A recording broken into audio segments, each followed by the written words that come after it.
Good morning everyone. Welcome to the next session. This is part 5th of chapter 3rd Atoms and Molecules. Part 4th के अंदर how to write chemical formulas के rules के बारे में पढ़ा था, उसके बारे में डिस्कस किया था और वैलेंसी टेबल को देखने की कोशिश की थी कि अलग अलग एलिमेंट्स के और कंपाउंड्स के जो वैलेंसी हैं वो कितनी होती है। वैलेंसी मतलब कंबाइनिंग कैपेसिटी उनकी कितनी होती है। बाइनरी कंपाउंड्स को देखें, इसके अंदर एक डेफिनेशन देखते हैं। सबसे पहले binary compounds, the simplest compounds which are made up of two different elements are called binary compounds. Simplest compounds, ऐसे सिंपलेस्ट कंपाउंड जो किससे मिलकर बने होते हैं, दो अलग अलग डिफरेंट एलिमेंट से मिलकर बने हैं, उनको बाइनरी कंपाउंड बोलते हैं। किसी एक ऐसे कंपाउंड के अंदर जहां पर दो अलग अलग टाइप के एलिमेंट है, जैसे कि कार्बन डाइऑक्साइड, तो ये एक बाइनरी कंपाउंड है क्योंकि इसमें कार्बन और ऑक्सीजन दो डिफरेंट एलिमेंट है, इसलिए। चलो फॉर्मूले की तरफ चलते हैं। फॉर्मूला लिखते हैं हाइड्रोजन क्लोराइड का। हाइड्रोजन और क्लोराइड के नाम से पता है इसके अंदर कौन कौन शामिल है, हाइड्रोजन और क्लोरीन। उन दोनों के सिंबल्स हमको पता होने चाहिए। हाइड्रोजन का सिंबल होता है H और क्लोरीन का सिंबल होता है Cl। उसके बाद में उसकी वैलेंसी, हाइड्रोजन की वैलेंसी 1 होती है। अपनी बुक के अंदर टेबल 3.6 के अंदर देखो वापस से, हाइड्रोजन की वैलेंसी +1, क्लोरीन की वैलेंसी -1। हाइड्रोजन पहले लिखा जाएगा, क्लोरीन बाद में लिखा जाएगा। जिसकी वैलेंसी प्लस होती है उसको पहले लिखते हैं और जिसकी वैलेंसी माइनस होती है उसको बाद में लिखते हैं। जो मेटल है उसको पहले लिखते हैं और जो नॉन मेटल है उसको बाद में लिखते हैं।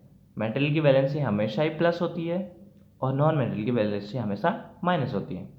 तो इस तरीके से लिखने के बाद वैलेंसी देखो, वैलेंसी को बैलेंस करना जरूरी होता है। दोनों की वैलेंसी 1 1 है तो इनके सबस्क्रिप्ट में कुछ भी लिखने की जरूरत नहीं है, डायरेक्टली फॉर्मूला आ जाएगा HCl। नेक्स्ट है फॉर्मूला ऑफ हाइड्रोजन सल्फाइड।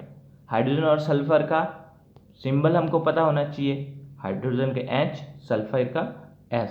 दोनों की वैलेंसी क्या है, टेबल में देखें 3.6 में हाइड्रोजन +1 और सल्फर की है -2। इससे फॉर्मूला क्या आएगा, जो सल्फर की वैलेंसी है वो हाइड्रोजन के सबस्क्रिप्ट में चली जाएगी, यहाँ पर 2 हो जाएगा और 1 इधर जाएगा तो 1 को लिखने की जरूरत नहीं है, तो क्या आ जाएगा इसका answer H2S। Next formula of carbon tetrachloride. Carbon tetrachloride, दोनों में क्या है, एक तो कार्बन है दूसरा क्लोरीन है। टेट्रा, ट्राई, डाई और मोनो, ये नाम होते हैं नंबर्स दिखाने के लिए। मोनो मतलब एक, डाई मतलब दो, ट्राई मतलब 3 और टेट्रा मतलब 4। तो कार्बन टेट्राक्लोराइड, 4 क्लोरीन। कार्बन की वैलेंसी होती है 4 +4 और मेटल है, नॉन मेटल है पर +4 होती है इसकी। और क्लोरीन की क्या है -1। दोनों की वैलेंसी लिखी, वैलेंसी को बैलेंस करेंगे तो कार्बन का 1, कार्बन का जो 4 है वो क्लोरीन के सबस्क्रिप्ट में चला जाएगा और 1 कार्बन के सबस्क्रिप्ट में, 1 को लिखने की जरूरत नहीं होती है बैलेंसी को बैलेंस करते वक्त। इसका मतलब है कि कार्बन के एक एटम से क्लोरीन के 4 एटम्स कंबाइन होते हैं। Formula of magnesium chloride. Magnesium chloride का फॉर्मूला देखें, इसके अंदर कौन कौन है, मैग्नीशियम और क्लोरीन। मैग्नीशियम की होती है वैलेंसी +2 और क्लोरीन की होती है -1। तो इसका फॉर्मूला क्या होगा, मैग्नीशियम क्लोराइड। इसमें प्लस जो 2 है इसको चार्ज भी बोल सकते हैं वैलेंसी की जगह। +2 कहाँ जाएगा, क्लोरीन के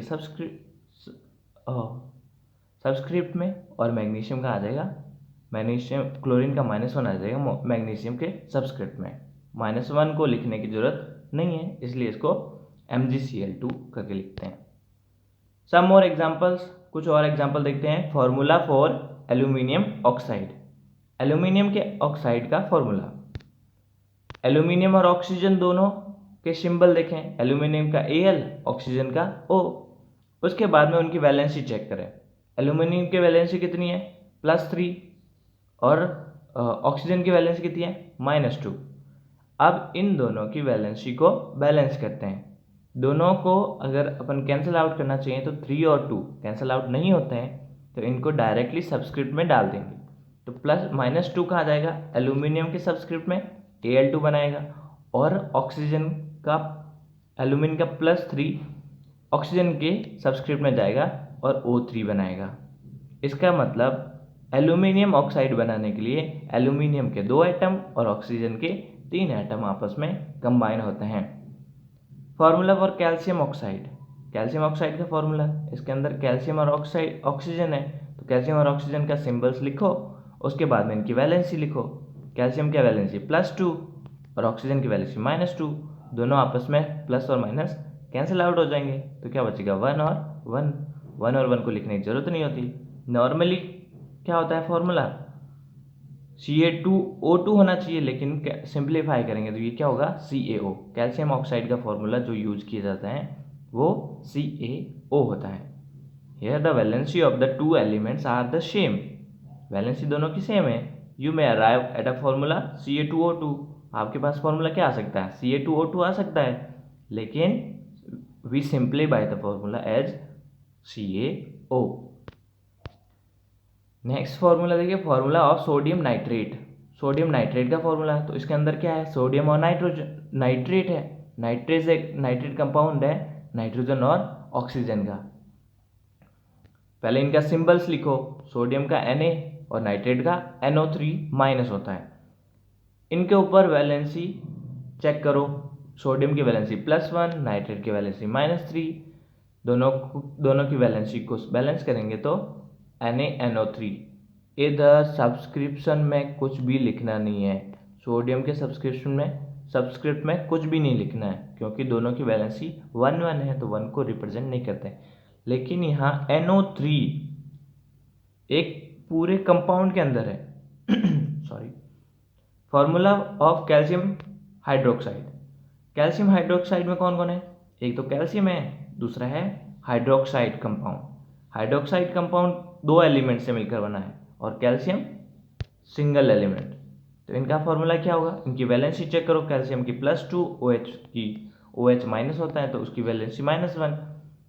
जब इनको बैलेंस करते हैं तो +2 जाएगा OH के सब्सक्रिप्ट में, पूरे OH के सब्सक्रिप्ट में जाएगा, और 1 को लिखने की जरूरत नहीं होती, इसलिए इसको कहते हैं कैल्शियम हाइड्रोक्साइड।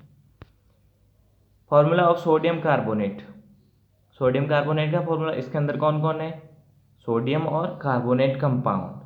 सोडियम की वैलेंसी कितनी है +1, और कार्बोनेट की होती है CO3 2- का मतलब 2। इनकी वैलेंसी को बैलेंस करेंगे तो 2 आ जाएगा सब्सक्रिप्शन में, और CO3 पहले से है, 3 यहाँ से नहीं आया है, CO3 पहले से हैं, तो ये डायरेक्ट CO3 आ जाएगा। In the above example, brackets are not needed if there is only one ion present. अगर एक ही आयन है तो ब्रैकेट की जरूरत नहीं होती है।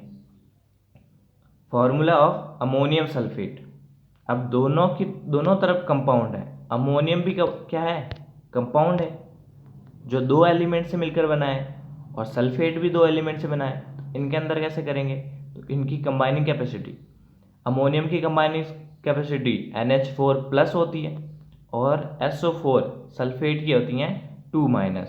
तो इस तरीके से इनकी वैलेंसी पता करने के बाद इनकी वैलेंसी को बैलेंस करेंगे, तो -2 का आ जाएगी इसके अमोनियम के सब्सक्रिप्शन, और +1 का आ जाएगी SO4 के सब्सक्रिप्ट में। लेकिन इसकी वैलेंसी तो 1 है, तो इसके सब्सक्रिप्ट में कुछ लिखने की जरूरत नहीं है, लेकिन ये -2 यहाँ लिखा जाएगा NH4 होल ट्वाइस SO4। इस तरीके से ये अमोनियम सल्फेट का फॉर्मूला बनता है। I hope you understand. That's all for this module. Thank you all.